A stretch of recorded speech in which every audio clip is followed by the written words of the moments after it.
Hello good morning दोस्तों, welcome to my YouTube channel test study I U. आज 26 जुलाई 2020 है। 26 जुलाई 2020 की जितने भी इंपॉर्टेंट क्वेश्चन हैं, न्यू अपॉइंटमेंट है, इसके अलावा स्टेट से रिलेटेड है, स्टडी से रिलेटेड है, जो भी क्वेश्चन हम उन सब के बारे में डिटेल के अंदर इस लेक्चर के अंदर डिस्कस करेंगे। तो शुरुआत करते हैं हमारे पहले क्वेश्चन से। पहला क्वेश्चन है हमारा, ब्लूमबर्ग ग्रीन के आंकड़ों के अनुसार विश्व का सबसे प्रदूषित शहर कौन सा है? कोरोना वायरस की चलते हुए क्या हुआ है, जो प्रदूषित शहरों की जो लिस्ट थी पहले, जिनके अंदर इंडिया के जो टॉप मोस्ट सिटी आते थे, उनमें क्या हुआ, उन सिटियों का अब स्थान नहीं आ रहा है। अब जो नए शहर निकल के आ रहे हैं वो क्या है ना, अलग अलग शहर निकल के आ रहे हैं। रीजन क्या है कि सब कंडीशंस क्या होती है, वेदर का जो मौसम की कंडीशंस है वो है सभी जगह क्या होती है, अलग अलग होती है, इसलिए कहते हैं इनका नाम अलग अलग निकल के आ रहा है। तो अभी जो ब्लूमबर्ग ग्रीन है उनके जो आंकड़े निकालता है, यानी प्रदूषित शहरों के जो आंकड़े निकालता है वो कौन है, ब्लूमबर्ग ग्रीन है, वो निकालता है। तो इनके आंकड़ों के अनुसार जो भी नया शहर निकला, यानी विश्व का सबसे प्रदूषित शहर, यानी कोरोना वायरस से चलते हुए सभी शहरों का क्या हुआ है, प्रदूषण है वो कम हुआ है, बट इस शहर का क्या है, कोरोना वायरस के चलते हुए इस शहर के अंदर प्रदूषण वो मैक्सिमम क्या हुआ है, बढ़ा है। तो कौन सा शहर है? तैमूगो। क्या है? तैमूको शहर किस देश का है? चिली देश का तैमूको शहर है। उसका जो प्रदूषण है सूचकांक है वो है सबसे हाई हुआ, यानी विश्व का सबसे प्रदूषित शहर अभी फिलहाल कौन सा है? तैमूको है। और तैमूको कहाँ पे है? चिली के अंदर है। अब इस तैमूको के अंदर ये रीजन है कि भाई ये किस वजह से ये प्रदूषित हुआ है, क्योंकि यहाँ पे क्या होते हैं, ठंडा मौसम रहता है। क्या होता है, जलवायु वो क्या होती है, ठंडी रहती है। फिर भी यहाँ पे इस शहर को प्रदूषित शहरों में क्यों गिना गया है? क्योंकि जो तैमूको शहर है वहाँ का जो टेम्परेचर वो कितना है, 4 डिग्री सेंटीग्रेड है। क्या है? 4 डिग्री सेंटीग्रेड है। अब 4 डिग्री सेंटीग्रेड है तो फिर भी वो क्या प्रदूषित शहरों की लिस्ट में आता है, क्योंकि अब 4 डिग्री सेंटीग्रेड होने की वजह से यहाँ पे क्या होती है, ठंड ज़्यादा पड़ रही है। और लोग क्या कर रहे हैं, हाथों को गर्म, अपने शरीर को गर्म रखने के लिए क्या कर रहे हैं, वो लकड़ियों का यूज करते हुए क्या कर रहे हैं, उनको जला रहे हैं। क्या है? लकड़ियों का क्या कर रहे हैं, लकड़ियों को जला रहे हैं। लकड़ियों को जलाने की वजह से क्या हो रहा है, लकड़ियां अभी मौसम ठंडे मौसम में जैसे लकड़ियां गीली हो चुकी हैं, और गीली लकड़ियां क्या होती हैं, प्रदूषण में ज़्यादा सहायक होती हैं। तो यानी गीली लकड़ियों को जलाने से ज़्यादा प्रदूषण अधिक होता है, क्योंकि वो नमी पकड़ जाते हैं। नमी की वजह से क्या होता है, उनमें जो धुआं है वो क्या होता है, ज़्यादा निकलता है। इस वजह से इस शहर का जो टेम्परेचर है मेंटेन करने के लिए जो लोग अलाव जला रहे हैं, अलाव को यूज कर रहे हैं, तो इसलिए क्या कर रहे हैं, इस शहर का टेम्परेचर है, वायुमंडल है वो क्या है, हवा है वो प्रदूषित हो रही है। इसलिए विश्व का सबसे प्रदूषित शहर कौन सा है? तैमूको शहर क्या है, विश्व का सबसे प्रदूषित शहर निकला है अभी।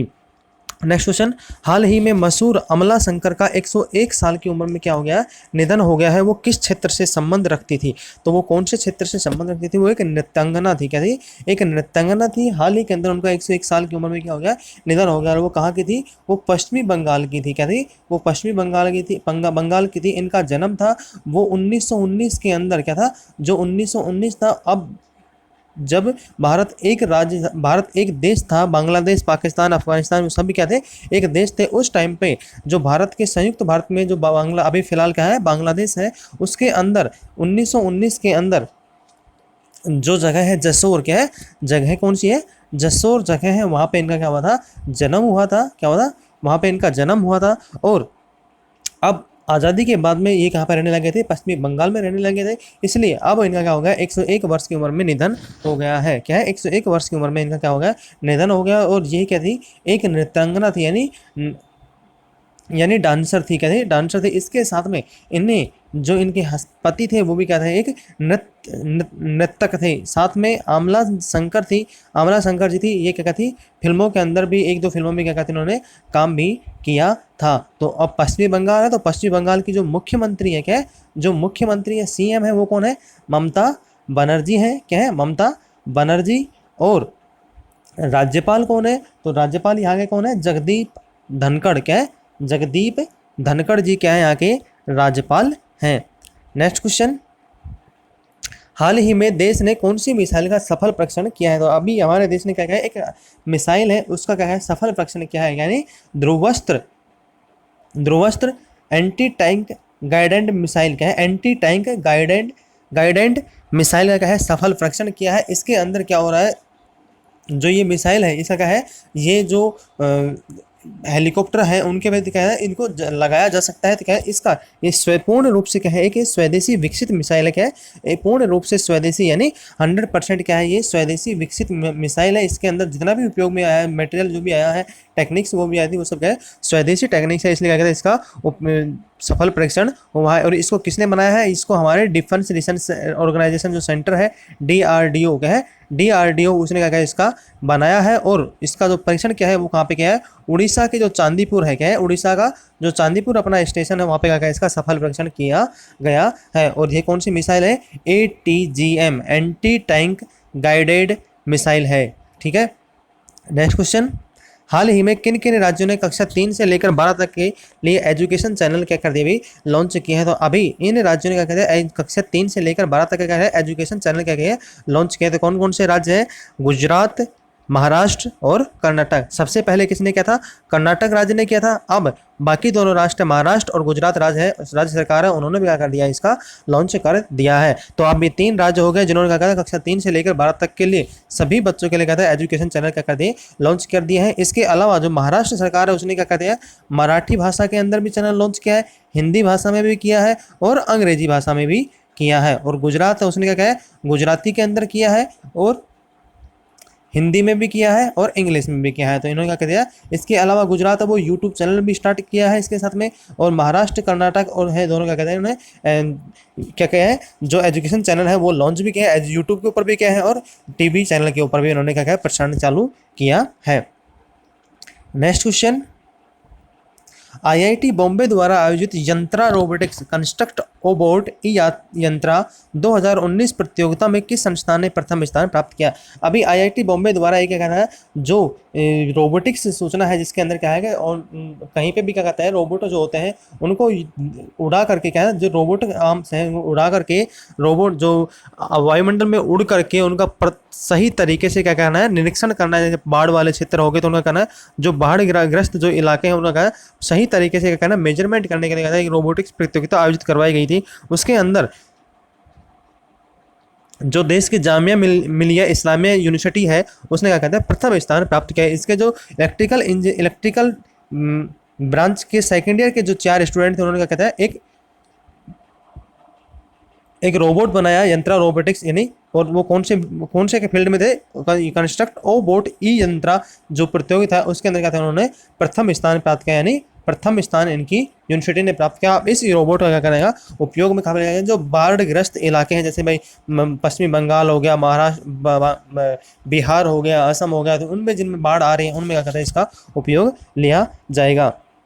इसके अलावा साथ में जो यहाँ पे जो IIT बॉम्बे जो आयोजित यंत्रा रोबोटिक्स उसमें 28 टीमों में क्या कहना है पार्टिसिपेट किया था। नेक्स्ट क्वेश्चन, किस संस्था ने कोरोना वायरस रैपिड टेस्ट के लिए नई अल्ट्रा पोर्टेबल मोबाइल डिवाइस क्या करते हैं अभी लॉन्च की है। तो कौन सी संस्था है देश की जिसने क्या कहते हैं कोरोना वायरस रैपिड टेस्ट के लिए नई अल्ट्रा पोर्टेबल मोबाइल जो डिवाइस है यानी एक मोबाइल एप्लीकेशन है एक मोबाइल एप्लीकेशन है उसको क्या कर दिया लॉन्च कर दिया। ये क्या करेगा जो आप बताएंगे उसके अनुसार क्या करेगा उनको डेटा है जो कलेक्ट करेगा और 1 घंटे के अंदर आपको क्या निकाल देगा रिपोर्ट निकाल के प्रोवाइड करवा देगा। और इसकी जो चार्जेस है इसका जितना चार्ज है कितना आ रहा है 400 रुपये का क्या आएगा चार्ज आएगा। इसमें क्या होगा जो कोरोना वायरस की जो जांच है उनको क्या करेगा सही टाइम पे और सही जगह क्या होगा तो सभी के साथ में क्या करेगा उसको बांटा जाएगा और उनका रिकॉर्ड भी मेंटेन हो जाएगा। तो कौन सी संस्था ने क्या है ये IIT खड़गपुर है क्या है IIT जो खड़गपुर है उसने क्या किया है इसको लॉन्च किया है क्या है IIT खड़गपुर ने इसको लॉन्च किया है और ये मोबाइल एप्लीकेशन है। नेक्स्ट क्वेश्चन, किस देश ने अपने हाई रिजोल्यूशन मैपिंग सैटेलाइट का कर दिया लॉन्च किया है। अभी इस देश ने क्या किया अपना जो हाई रिजोल्यूशन मैपिंग सैटेलाइट है यानी जो जैसे हमारे देश में IRNS है क्या IRNESS है अपना देश का, उसी प्रकार से यूरोप का क्या है यूरोप का अलग है, साथ में GPS इसका है USA का यानी GPS जो GPS है वो अमेरिका का है। तो इसी प्रकार से इंडिया का IRNS है, GPS इसका है अमेरिका का है। और जो हाई रिजोल्यूशन मैपिंग जो सैटेलाइट है यानी जो चाइना है उसने क्या कहते हैं इसको लॉन्च किया है। इसमें इन्होंने कितने सैटेलाइट लॉन्च किए थे, इन्होंने इसमें 3 सैटेलाइट लॉन्च किए, तीनों सैटेलाइट क्या कर रहे हैं अपने वर्किंग टाइम में काम कर रहे हैं। अब ये जो मैपिंग सैटेलाइट लॉन्च किया गया था इनका तो इसका मेन मकसद क्या था जो सैटेलाइट के द्वारा जो तस्वीरें आती हैं, कहते हैं सैटेलाइट के द्वारा जो तस्वीरें ली जाती हैं उनको क्या करना है, एक सही तरीके से और पर्टिकुलर टाइम ड्यूरेशन के अंदर ही क्या करना है, उनको सही तरीके से हाथ में लेना, इनका क्या है मेन मकसद है। और इसको जो लॉन्च किया गया है वो कहाँ पे किया गया है, ये चाइना का जो ताइयुआन, क्या है, चाइना का जो ताइयुआन जो क्षेत्र है, क्या है, ताइयुआन, ताइवान उपग्रह प्रक्षेपण केंद्र है, वहां से क्या है इसको लॉन्च किया गया है। और जो इसमें जो यान यूज किया गया था, क्या था, इसके अंदर जो यान यानी जिस यान से इसको भेजा गया था वो था लॉन्ग मार्च, क्या था, लॉन्ग मार्च नामक, लॉन्ग मार्च 4 नामक क्या था इसका यान था। और इस यान के क्या था 341वीं ये यात्रा थी, यानी 341वीं बार का क्या था इसका मिशन, इसके द्वारा, इस यान के द्वारा क्या था लॉन्च किया गया है। नेक्स्ट क्वेश्चन, देश के किस राज्य ने दूरदर्शन पर पॉलिटेक्निक के विद्यार्थियों के लिए कक्षाओं का प्रसारण किया जाएगा। अभी इस राज्य का कहते हैं पॉलिटेक्निक के जो विद्यार्थी उन सभी के लिए क्या कक्षा का जो प्रसारण है वो क्या करेगा, दूरदर्शन के ऊपर किया जाएगा। तो कौन सी सरकार है, उत्तर प्रदेश की राज्य सरकार, उत्तर प्रदेश राज्य सरकार ने क्या कहते हैं घोषणा की है कि उत्तर प्रदेश का जो दूरदर्शन का चैनल है, क्या है, जो उत्तर प्रदेश में दूरदर्शन का जो प्रभा चैनल है, क्या है, दूरदर्शन का प्रभा चैनल है, उसके चैनल के ऊपर शाम को 6 से बजे 8 बजे तक का क्या करेगा प्रसारण किया जाएगा। पॉलिटेक्निक के विद्यार्थी उनके लिए ई प्रसारण किया जाएगा। और ये कब तक किया जाएगा, 8 अगस्त तक। और 56 जो टॉपिक है, यानी पॉलिटेक्निक के जो 56 टॉपिक है उनके ऊपर क्या होगा प्रसारण किया जाएगा। और तो यूपी के जो मुख्यमंत्री हैं वो कौन है, योगी आदित्यनाथ जी। और यहाँ की जो राज्यपाल है वो कौन है, श्री आनंदीबेन पटेल। साथ के अंदर क्या है, आनंदीबेन पटेल। साथ में जो यहाँ पे श्री राम मंदिर भी बनाया जा रहा है अयोध्या के अंदर, कब का उद्घाटन है, 5 अगस्त का उनका उद्घाटन किया जाएगा। नेक्स्ट क्वेश्चन, फुटबॉल लेखक संघ, फुटबॉल लेखक संघ FWA, फुटबॉल राइटर एसोसिएशन के साल की सर्वश्रेष्ठ खिलाड़ी का पुरस्कार किस खिलाड़ी ने अपने नाम किया है। तो किस खिलाड़ी ने क्या है, जॉर्डन हेंडरसन, क्या है, जॉर्डन हेंडरसन ने क्या कहते हैं अपनी इस साल का जो FWA का जो खिताब है, FWA का जो खिताब है वो क्या है अपने नाम क्या है। ये कौन से किस देश के और ये किस क्लब से खेलते हैं, ये कौन से क्लब से खेलते हैं, लिवरपूल से खेलते हैं, क्या कहते हैं, लिवरपूल से क्या कहते हैं फुटबॉल खेलते हैं।